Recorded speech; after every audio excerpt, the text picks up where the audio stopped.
In the United States in the early 20th century, at a time when crime was rising, there was a prison in California. But it wasn't just any prison. It was Alcatraz, isolated in the middle of San Francisco Bay, surrounded by freezing waters and violent currents. Alcatraz was created for a single purpose: to keep away from society those no one could control.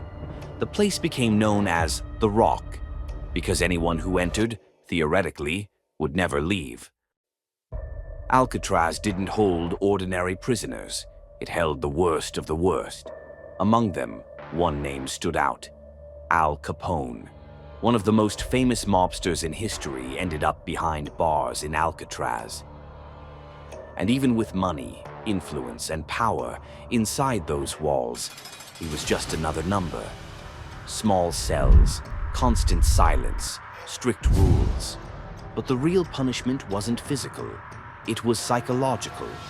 In 1962, 3 inmates carried out the most famous escape plan in Alcatraz's history. For months, they carved through the cell walls using spoons.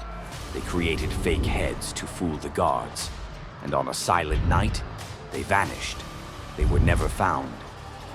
1 year later, Alcatraz was officially shut down. The costs were too high. Maintenance was impossible. But what if they're actually still alive?